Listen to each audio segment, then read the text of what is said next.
Page number 38 Pashto اور اردو کے لسانی روابط۔ دیگر پاکستانی زبانوں کی طرح پشتو کے بھی اردو سے گہری روابط ہیں جو کئی سطحوں پر نمایاں ہیں۔ اگر صرف ذخیرہ الفاظ کے حوالے سے ہی دیکھا جائے تو ان دونوں زبانوں پر عربی اور فارسی کا اثر ہے۔ اس کی وجہ سے پشتو اور اردو کے ذخیرہ الفاظ کی ایک مہول تعداد یا مشترک ہے یا ان میں قریبی اشتراک پایا جاتا ہے۔ پروفیسر پریشان خٹک نے اپنی کتاب اردو اور پشتو کے مشترک الفاظ میں 5022 الفاظ دیے ہیں جو پشتو اور اردو میں مشترک ہیں یا قریبی اشتراک رکھتے ہیں۔ ڈاکٹر انعام الحق کوثر نے اپنی کتاب بلوچستان میں بولی جانے والی زبانوں کا تقابلی مطالعہ میں ہشت لسانی گلدستہ کے نام سے روزمرہ زندگی میں استعمال ہونے والے 1612 اردو الفاظ، اسماء اور افعال کا ایک لسانی سروے پیش کیا جس کے مطابق ان الفاظ میں اردو اور پشتو کے مشترک یا قریبی الفاظ کی تعداد 863 ہے اور اس حساب سے اردو اور پشتو کے مشترک الفاظ کا تناسب 53.5% بنتا ہے۔ پشتو اور اردو کے صوتی نظام میں بیشتر جگہوں پر قربت نمایاں ہے۔ ذیل میں دیے گئے الفاظ کی طرح بے شمار الفاظ ان الفاظ میں معمولی تغیر کے ساتھ ادا کیے جاتے ہیں۔ اردو پشتو، اردو پشتو، اردو جنگل، پشتو زنگل، اردو زنجیر، پشتو زنجیر، اردو خارش، پشتو خارخ، اردو شاخ، پشتو خاخ، اردو ویران، پشتو ویران، اردو چھاک، پشتو چھگ۔ پشتو اور اردو کے روابط کے ضمن میں ڈاکٹر جمیل جالبی یوں رقم طراز ہیں: پشتو اور اردو میں نہ صرف ذخیرہ الفاظ اور تہذیبی اثرات کا بیشتر سرمایہ مشترک ہے بلکہ فارسی اثرات نے فکر و اظہار کی سطح پر دونوں زبانوں کو ایک دوسرے سے اور قریب کر دیا۔ اردو اور پشتو کے لسانی، تہذیبی اور تاریخی تعلق کا مطالعہ کسی محمود شیرانی کا منتظر ہے۔ پٹھانوں نے اردو زبان کی جو خدمات ہندوستانی پٹھان بن کر انجام دی ہیں اس سے تاریخ ادب کا مطالعہ کرنے والے بے خبر نہیں ہیں۔ اردو کے پٹھان شعراء، ادباء اور مصنفین کی ایک طویل فہرست ہے جو صدیوں کی تاریخ میں بکھری پڑی ہے۔ 37 اسی طرح ان زبانوں میں بعض مرکب الفاظ مشترک مستعمل ہیں مثلاً خیر، خبر، سراسر، بلانغہ، دوا، ادار اور گڑبڑ وغیرہ۔ علاوہ ازیں یہ زبانیں مشترک محاوروں، کہاوتوں اور ضرب المثل کی امین بھی ہیں۔ اردو اور پشتو کے اشتراک کی طرف اشارہ کرتے ہوئے پشتو زبان کا انگریز اسکالر میجر راؤٹی اپنے لغت بہنوان A Dictionary of Pashto or Language of Afghans کے دیباچہ میں لکھتا ہے: It is certainly true that the Pashto dialect has many words which are also to be met with in the Urdu, but the whole of these were not clearly traceable to the Sanskrit. I am inclined to consider, at least until there can be satisfactory proof, to belong to some other original language, pure Pashto term that have, in the same manner as Sanskrit, Arabic, Persian, etc., and even Portuguese and Malayalam words, been appropriated and adopted into the Rakhat or Sakhated, another term applied to camp language of Hindustan. ترجمہ: یہ یقیناً ایک حقیقت ہے کہ پشتو لہجے کے بہت سارے الفاظ اردو میں بھی ملتے ہیں لیکن یہ سب الفاظ سنسکرت میں واضح طور پر نہیں ملتے اور کم از کم جب تک ان کا کسی دوسرے اصلی زبان سے متعلق ہونا اطمینان بخش انداز میں ثابت نہیں ہوتا تو میں انہیں ایسی خالص پشتو اصطلاحات سمجھنے کی طرف مائل ہوتا ہوں۔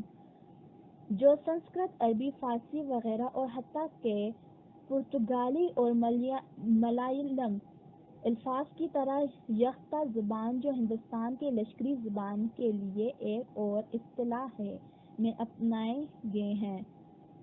پشتو اور اردو کی قربت کا اندازہ آپ اس بات سے بھی لگا سکتے ہیں کہ اردو نثر کا ایک قدیم نمونہ پشتو نثر کی اولین کتاب خیر البیان میں بھی ملتا ہے جو بایزید انصاری المرحوم بعد پیر روشن نے 10ویں صدی ہجری میں تحریر کیا تھا۔ یہ قدیم نثری نمونہ اردو اور پشتو کے قدیم ترین روابط اور تعلق پر روشنی ڈالتی ہے۔ اردو زبان کا یہ نمونہ ہے لکھ کتاب کے آغاز کے بیان جن کے سارے اکھڑ صحن بسم اللہ تمام میں نہ گنوانوں نگا مزدوری انہن کیجے لکھے ترنون بگارن اکھر کے تنتنی پرن لکھیں اس کارن جے صحیح ہوئے بیان قرآن میں ہے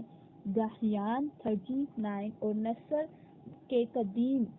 اردو نثر کے قدیم نمونے کے علاوہ 2003 میں ان کا ایک اور شہر بھی دریافت ہوا ہے۔ ان کے مزید علی محمد مخلص کے دیوان ترتیب وحقیق از ڈاکٹر پرویز مہجور میں موجود ہے جس کی بدولت سرحد میں اردو شاعری کی روایت 10ویں صدی ہجری تک جا پہنچی ہے۔ شعر یہ ہے: سچا بول باید کجو بناوی کوی جو منی پہر پہلے وی پرنا مری سوئی 40 پشتو اور اردو کے قواعد اور گرامر میں بھی باعث جگہ اشتراک پایا جاتا ہے۔ مثلاً اردو کے بعض اسماء کے آخر میں حمزہ کو یائے مجہول یہ سے بدل کر جمع بناتے ہیں جیسے بچہ سے بچے اور بستہ سے بستے وغیرہ۔ پشتو میں بھی امالے کا یہی قاعدہ رائج ہے جیسے کوٹا سے کوٹے وغیرہ۔ علاوہ ازیں ان دونوں زبانوں میں اسم فاعل ایک جیسے لاحقوں سے ملا کر بنایا جاتا ہے مثلاً گر سے زگر اور جادوگر سے پرہیزگار اور خدمتگار وغیرہ۔ اسی طرح اردو اور پشتو میں ماضی متعلق کا قاعدہ بھی ملتا جلتا ہے تاہم تذکیر و تانیث کے معاملے میں اردو اور پشتو میں خاصا فرق پایا جاتا ہے، یعنی کچھ الفاظ جو پشتو میں مذکر ہیں اردو میں مؤنث بولے جاتے ہیں مثلاً حکومت، فوج، کتاب وغیرہ پشتو میں مذکر ہیں اور اردو میں مؤنث۔ پسینہ کمی ادو مینا پھر جاگی زمستہ محبت گویا کیسی لگی درکیب و ینائی یادو شو کسش پسینہ خلوئی پخندہ روڑ پھر بھاگی۔ اس طرح پشتو کے ایک اور کلاسیکل شاعر دولت لوانی کے دیوان میں ایک زولستانی غزل موجود ہے جس سے اس دور میں ان کی اردو شناسی کا پتہ چلتا ہے۔ ایک شعر ما اردو ترجمہ دیکھیے: ہاغا کس جاہل ابتر ہے جو عاشق پہ سیم و زر ہے۔ ترجمہ: وہ شخص جاہل و ابتر ہے جو سیم و زر کا عاشق ہے۔ یہی نہیں بلکہ قدیم دور کے بعض پشتو شاعراں نے تو باقاعدہ اردو شاعری میں طبع آزمائی کی۔ اس ضمن میں پشتو اور اردو کی قربت کی ایک اور مضبوط ترین کڑی قاسم علی خان آفریدی ہے جنہوں نے پشتو، اردو اور فارسی میں شعر کہے ہیں۔ وہ 1183 ہجری میں پیدا ہوئے۔ ان کے آباء و اجداد درہ آدم خیل کے رہنے والے تھے جو بعد میں فرخ آباد میں جا کر بس گئے۔ انہوں نے اپنا پشتو دیوان 1206 ہجری میں مکمل کیا۔ اردو اور پشتو ایون سمیت 7 کتابوں کے مصنف تھے۔ اردو دیوان میں 200 کے قریب غزلیں ہیں جن کے رنگ سخن کے بارے میں ڈاکٹر جمیل جالبی یوں رقم تراز ہیں۔ میرو مرزا کا دور ہے اور اردو شاعر ایک نئے نقطۂ عروج کو چھوڑی ہی ہے کہ قاسم علی خان آفریدی فصیح شعری اور سادہ زبان میں اپنی غزل کے نغمے چھیڑتا ہے۔ اس کی غزل میں استادانہ رنگ بھی ہے اور قادر الکلامی بھی۔ دریف کے محنیت، قافیے کا شعور اور مخصوص لہجہ اس کی شاعری میں ایسا رنگ بھرتا ہے، اس کی شاعری ہر پڑھنے والے کی توجہ اپنی طرف کھینچتی ہے۔ دو اشعار ملاحظہ ہوں۔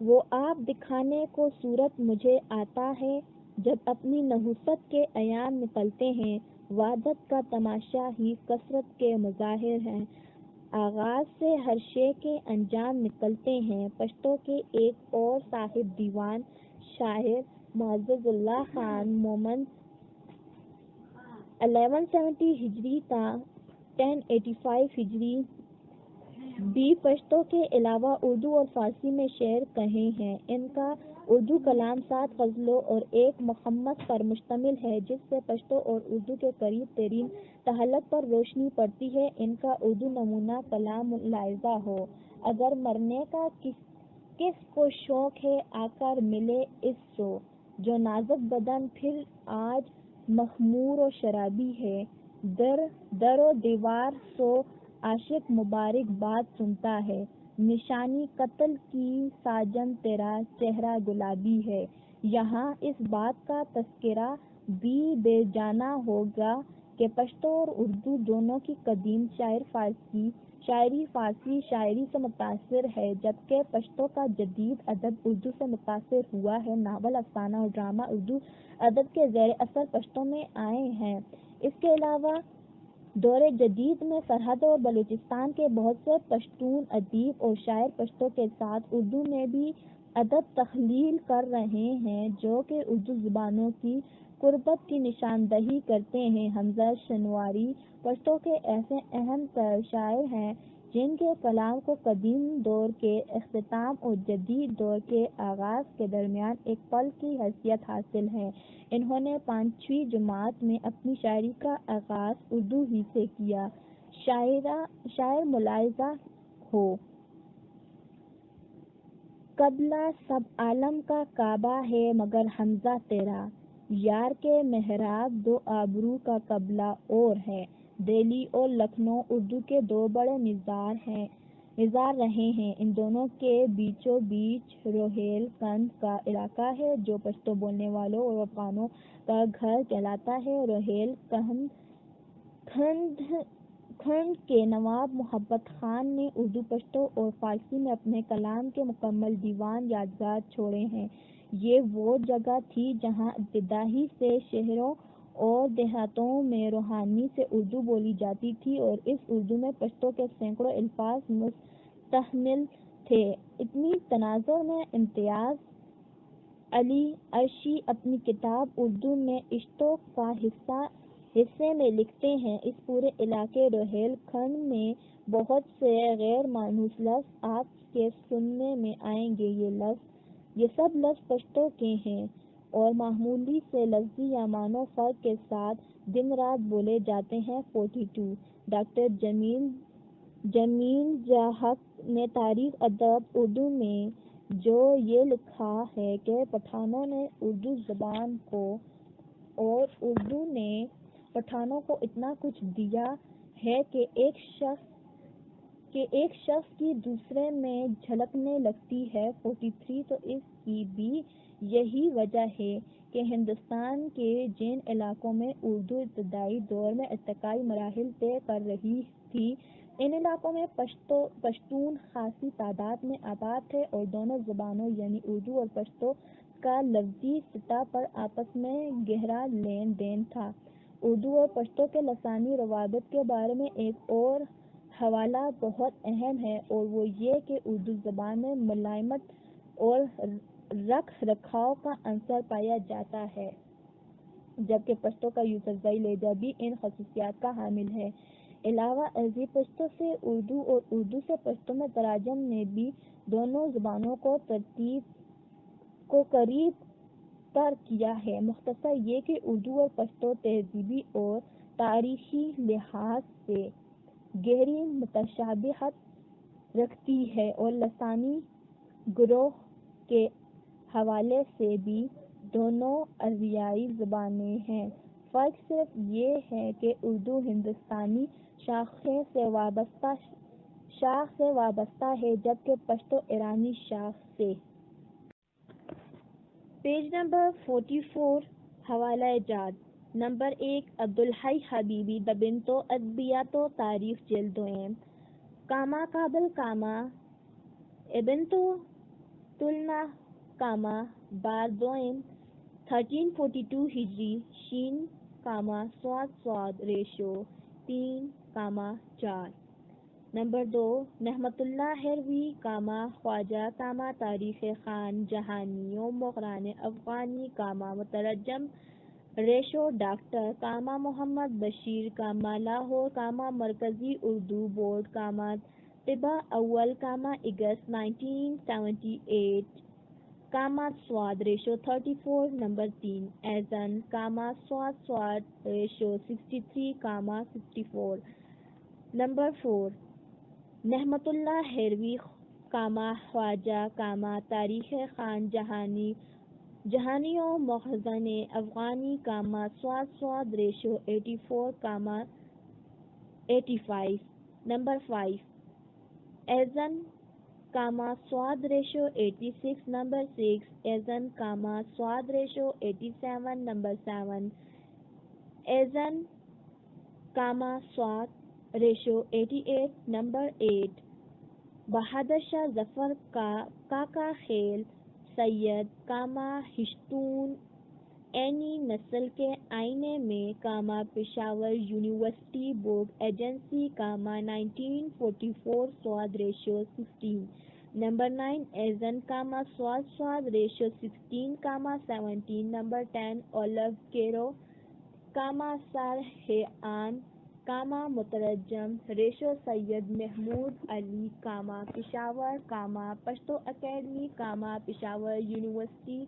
طبی سوم 2000 سواد ریشو 22 تا 24 نمبر 11 سرپرسی ساکس تاریخ افغانستان جلد اول بحوالہ ہشتون عینی نسل کے آئینے میں مؤلفہ ریشو بہادر شاہ ظفر کاکا خیل سید سواد ریشو 170 نمبر 12 عبدالرحیم professor doctor the Afghan India بحوالہ ہندوستان عینی نسل کے آئینے میں مؤلفہ ریشو سید بہادر شاہ ظفر کاکا خیل سید سواد ریشو 171 نمبر 13 بہادر شاہ ظفر کاکا خیل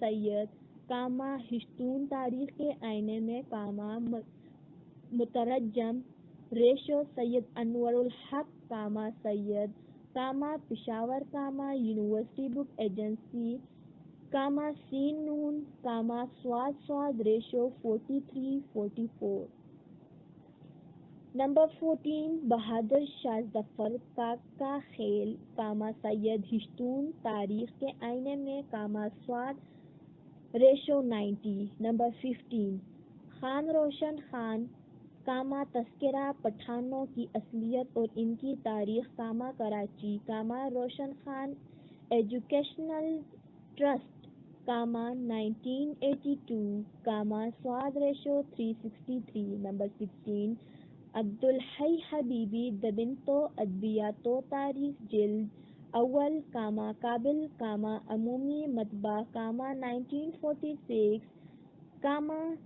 سواد ریشو 38 نمبر 17 اولو کیرو سر حیان مترجم ریشو سید محبوب علی سواد ریشو 108 نمبر 18 کلاپروت کاما پروفیسر کاما بہاوالہ دبنتو ادبیات و تاریخ جلد اول کاما مولفہ عبدالحی حبیبی کاما سواد ratio 34 number 19 Efestone, Monstered, An Account of Kingdom of Kabul, Oxford University Press, 1974, pp. Ratio 250 to 2.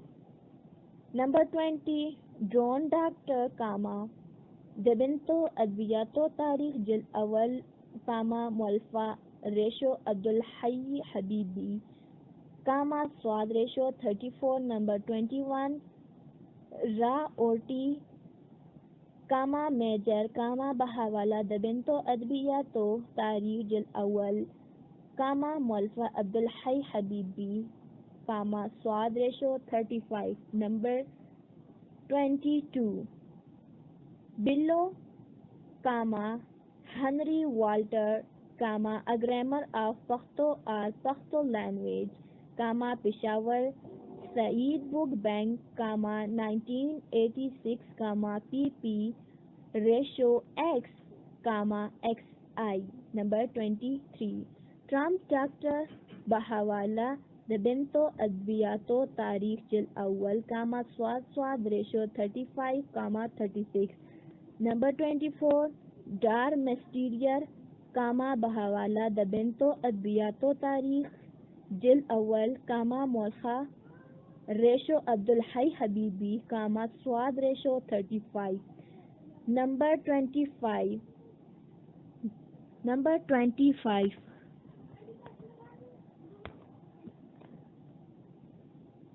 Grierson, G.A, Linguistic Survey of Pakistan, Wall.ii, Lahore, Accurate Printers, P Ratio 10. Number 26. Morgenstern, Bahawala Hean, Molfa Ratio Aleph Gero, Sar, Swat Ratio 104. Number 27.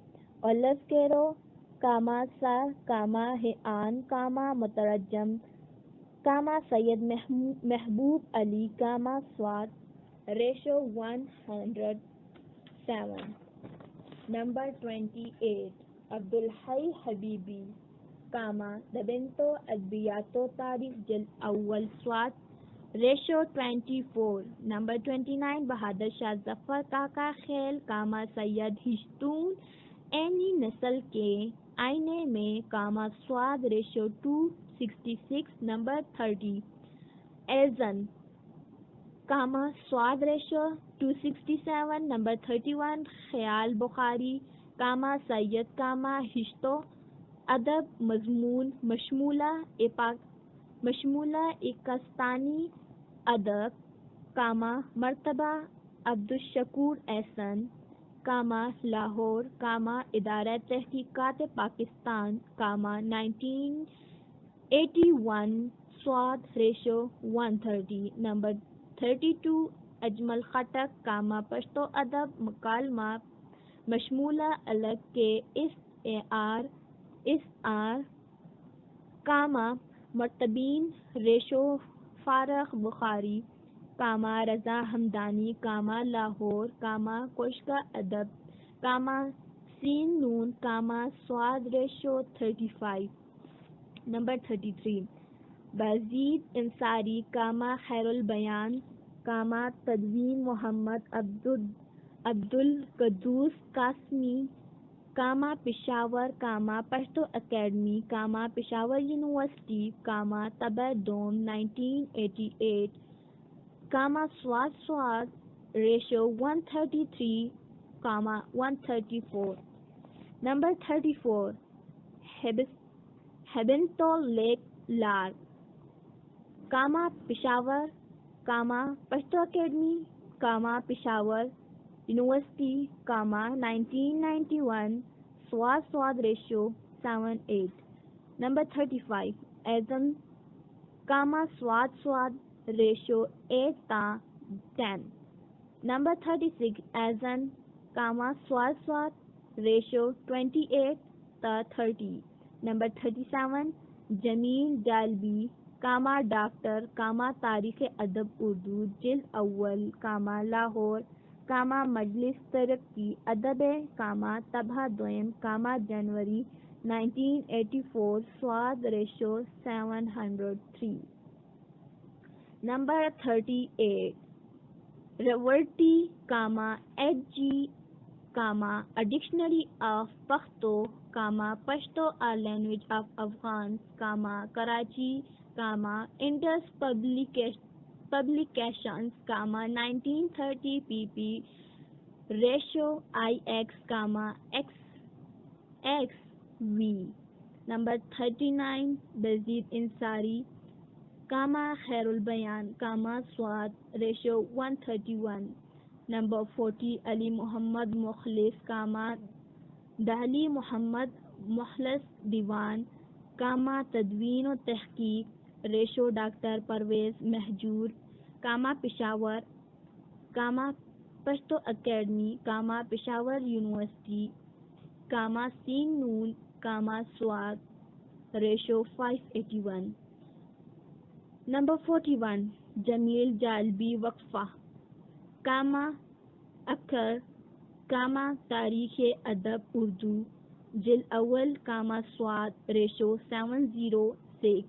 Number 42 Imtiaz Ali Arshi, Haji Khalil, Urdu mein Ishto ka hissa, Peshawar, Pashto Academy, Peshawar University, Sin Noon, Swad, ratio 10. Number 43 Jamil Halbi, Doctor, Tarikh Adab Urdu, Jild Awwal, Swad, ratio 701, 702. عزیز طلبہ، یہ audio recording آپ کے لیے humanitarian development organization Abbott آباد کے ذریعے اہتمام کی گئی۔ ہیومینیٹیرین ڈیولپمنٹ آرگنائزیشن ایبٹ آباد 2011 سے اپنی مدد آپ کے تحت صحت، تعلیم اور معاشی خود مختاری کے شعبوں میں بہتری کے لیے کوشاں ہے۔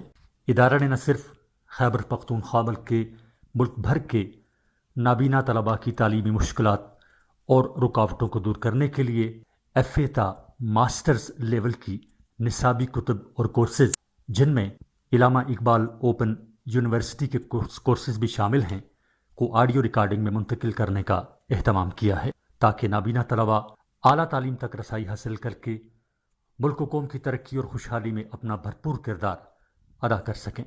یہ تمام آڈیو ریکارڈنگز نابینا طلباء کو بالکل مفت فراہم کی جا رہی ہیں۔ نابینا طلباء کے علاوہ دیگر طلباء بھی اس تعلیمی سہولت سے استفادہ کر سکتے ہیں۔ ہیومینیٹیرین ڈیولپمنٹ آرگنائزیشن ایبٹ آباد، ای میل HDOATD@gmail.com، ویب سائٹ HDORG.net، رابطہ نمبر 034595413838 یعنی 0345 9541 838۔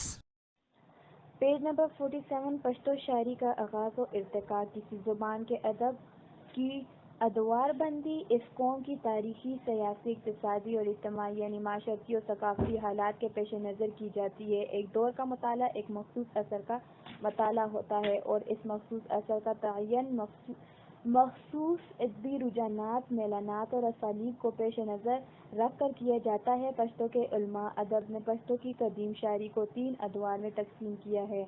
ذیل میں ان ادوار کا مختصر احوال نمایاں تر شہراء کے تذکرے کے ساتھ بیان کیا جاتا ہے۔ دور اول، قدیم پشتو شاعری کا پہلا دور 2 صدی ہجری سے شروع ہو کر 900 ہجری پر ختم ہوتا ہے۔ یہ دور زیادہ تر ترعیب غزانہ، تذکرۃ الاولیاء اور ابانتہ شہراء، پشتون شہراء سے اخذ کردہ معلومات پر مبنی ہے۔ اس دور کے اولین شاعر امیر کروڑ ہیں، جو 2 صدی ہجری سے تعلق رکھتے ہیں۔ اتباع خزانہ کی روایت کے مطابق وہ 139 ہجری کے میں اپنے باپ کی موت کے بعد علاقہ غورستان کے امیر بنے۔ امیر فولادان کے والد کا نام ہے جو ایک بہادر بادشاہ ہو گزرے ہیں۔ ان کی ایک نظم اطباع خزانہ میں موجود ہے جو ایک فخریہ اور حماسی رنگ رکھتی ہے۔ مذکورہ نظم کے سارے الفاظ خاص پشتو زبان کے ہیں، یعنی ان پر عربی، فارسی یا کسی اور زبان کا اثر نہیں ہے۔ امیر کروڑ کی نظم کا منظوم اردو ترجمہ: مردانگی میں کوئی مقابل میرا نہیں، میں شیر ہوں شجاع حریف نبرد ہوں۔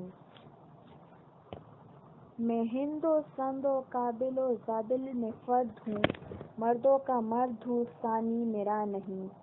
گرتے ہیں برگ بن کے عدو برگ مرے خندق، اڑ جائیں یوں صفیں میری ٹھوکر سے وقت جنگ۔ جو ریت ہائے سنگ ثانی میرا نہیں، میں فاتح ہرات ہوں اور غازی جڑاں۔ ہے خروج و بیانی میں مرے محرکوں کی دھوم، شہرت ہے تابِ روم ثانی میرا نہیں۔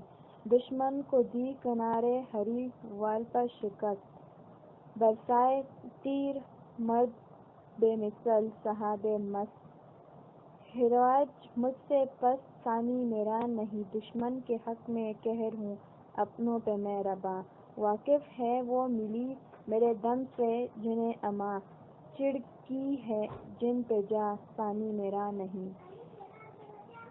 ترجمہ: شان الحق حقی یہ دور کئی لحاظ سے خصوصی اہمیت کا حامل ہے کیونکہ اس میں کئی پشتون شاعروں نے قدیم شہری ادب کو نئی افاق سے متعارف کرایا۔ اس سلسلے میں سب سے پہلے شیخ اسعد سوری 425 ہجری میں سلطان امیر محمد سوری کی وفات پر ایک مرثیہ لکھا جو 44 اشعار پر مشتمل ہے۔ یہ پشتو ادب کا اولین مرثیہ سمجھا جاتا ہے۔ اسعد سوری کے 3 اشعار ماہ اردو ترجمہ ملاحظہ ہوں۔ سخ پئی محمدا دغور لمودی، پنروی ستا د عدل سار، تو سوریے د ای مرگ ویر گندی ویر منسول، ہم پذیر ستا ای نم ستا پہ اعتبار، ای جنت کندی و تون زمور وغمنا، ہم بے تادی وی دیر لور د غفار۔ ترجمہ: آفرین ہو تم پر اے محمد سوری، تو غور کا آفتاب تھا، دنیا میں تیرے عدل کی مثال نہیں ہے۔ اگرچہ آج سوریوں میں تیری مرگ سے ماتم پیپا ہے، لیکن کل تیرے خلف تیرا نام بڑے فخر سے لیا کریں گے۔ اے ہمارے بادشاہ، تیرا مسکن بہشت بری ہو اور تجھ پر خدائے کریم کی رحمت ہو۔ ترجمہ: رضا ہمدانی۔ اس کے بعد اسی دور کے ایک اور شاعر تمیمی 580 ہجری 1184 کا نام آتا ہے، جنہوں نے 6 صدی ہجری میں مثنوی کی صنف کو متعارف کرایا۔ یہ شاعر شاہین غوریہ کے عہد میں پیدا ہوئے۔ انہوں نے سلطان غیاث الدین غوری کے مدح میں نظم لکھی جو پشتو مثنوی کی ابتدائی شکل سمجھی جاتی ہے۔ اس مثنوی کی ابتدا چند اشعار ماہ اردو ترجمہ ملاحظہ ہوں۔ آج میں سلطان کی تعریف میں رب اللسان ہوں، جو مالک ہے، غازی ہے اور دنیا کا بادشاہ ہے۔ کو فیروز اور غور کی روشنی اسی سے ہے، اور تیز تلواروں کی چمک اسی کے دم سے قائم ہے۔ جب وہ تلوار کھینچتا ہے اور نیام خالی ہو جاتا ہے تو دشمن اس کی تلوار کی برابر نہیں کر سکتا۔ ترجمہ: رضا ہمدانی۔ اس دور کے ایک اور شاعر بابا ہوتک 661 ہجری تا 740 ہجری میں، جنہوں نے پشتو ادب میں پہلی بار اپنی ایک نظم میں مغلوں کے حملوں اور قتل و غارت کے بارے میں اپنے جذبات کا اظہار کیا۔ قدیم پشتو شعری ادب کے پہلے دور کے ایک اور اہم شاعر اکبر زمیندار اور 781 ہجری 1369 ہیں، جنہوں نے پہلی بار غزل کی صنف کو پشتو شاعری میں متعارف کرایا۔ ان کی غزل میں غم جاناں کے ساتھ غم دوراہ کی جھلک بھی نمایاں ہے۔ اب تک کے معلوم تحریری سرمایہ اور شواہد کی روح سے اکبر پشتو زبان کے پہلے غزل گو شاعر ہیں، جنہوں نے پشتو کو پختہ اور معیاری غزل عطا کی اور پشتو کو وہ افکار اور تصورات دیے جو فارسی گو شاعراں نے اپنی غزلوں میں پیش کیے تھے۔ انہوں نے غزل کے علاوہ ایک رومانی نظم بھی لکھی جو پشتو میں مربع نظم کی پہلی شکل سمجھی جاتی ہے۔ ان کی ایک غزل کے چند اشعار میں اردو ترجمہ ملاحظہ ہوں۔ کہ ای مادے حکم وشی چہ خادم شہ، اگر مجھے حکم دیا جائے تو میرا انوکر ہو جاؤں، تو میں دغا ستا نخری سر انگار ای سرورم، تیرے چولہے کے سر انگارے سر پر اٹھا لے جاؤں۔ کمی وکر کمی ایرے رضا ستا دے، مجھے مار ڈالو یہ پڑو ڈالو تمہاری مرضی، ستا وہ غشی ستا مادم غوخی خرم تا غوخ خرم، میں تو ہمیشہ تمہارے ہی تیر کے سامنے اپنا جگر رکھتا ہوں۔ کہ جمال دے ای ہجران کندی یاد چھی، جب فراق میں تیرا جمال یاد آتا ہے، ہغا دم ای تصور شمس و قمر ویرم، تو میں اس وقت شمس و قمر کا تصور کرتا ہوں۔ ترجمہ رضا ہمدانی۔ اس دور کے ایک شاعر اور شاعر خلیل نیازی نے اپنے بار پشتو شاعری میں رباعی کو متعارف کرایا۔ یہ سلطان بہلول لودھی وفات 894 ہجری کے درباری شاعر تھے۔ اس دور کی شاعرات میں بی بی زرغونہ اور رابطہ خاص شہرت رکھتی ہیں۔ یہ اس دور کے آخر یعنی 900 ہجری میں بقیت حیات تھی۔ بی بی زرغونہ نے غزل اور مثنوی لکھنے کے علاوہ بستان سعدی کا پشتو نظم میں ترجمہ بھی کیا۔ رابطہ ایک صاحب دیوان شاعرہ تھی۔ حطبہ خزانہ گنج مخفی میں ان کی صرف ایک رباعی موجود ہے۔ یہ دونوں شاعرات قندھار کی رہنے والی تھیں۔ علاوہ ازیں شیخ رضی لودھی، امیر نصر لودھی، شیخ بیٹن، شیخ اسماعیل سٹر بنِ خرشبون، ملک یار ارشین، شکار ندوے، قطب الدین بختیار کاکی، شیخ متی، شیخ ملک یار، سلطان بہلول لودھی، شیخ محمد صالح زرغون خان، دوست محمد کاکڑ وغیرہ ہم اس دور کے نمایاں شاعر ہیں۔ پشتو شاعری کا یہ پہلا دور کئی لحاظ سے خصوصی اہمیت کا حامل ہے۔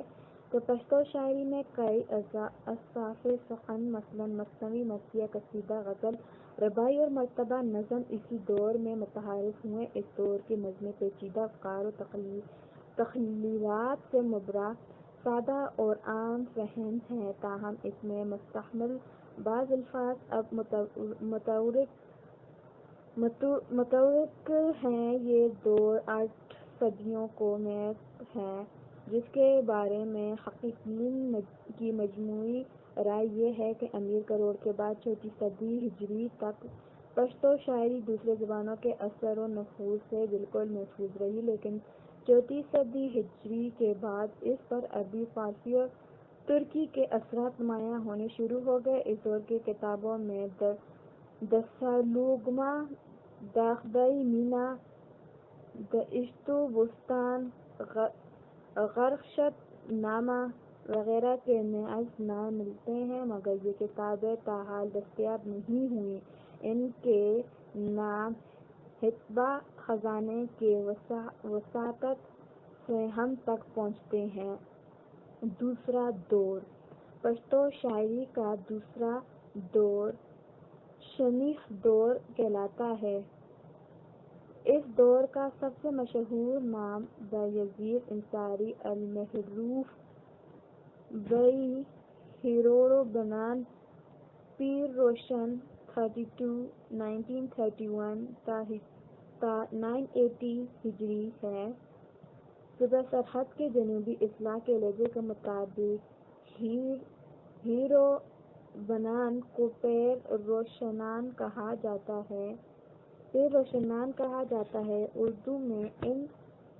اردو میں ان دونوں کے متبادل کے طور پر پیر روشن استعمال ہوتا ہے۔ بایزید انصاری قبائلی علاقہ وزیرستان کا میزورم کے ایک مشہور مذہبی اور روحانی خاندان انصاری سے تعلق رکھتے ہیں۔ ان کے پردادا ابراہیم دانشمند، جو عمر شہاب الدین سہروردی کے خلیفہ اور مشہور صوفی بہاؤالدین زکریا ملتانی کے پیر بھائی تھے، عراق سے ملتان آئے، ملتان سے وزیرستان آ کر یہیں کے ہو رہے۔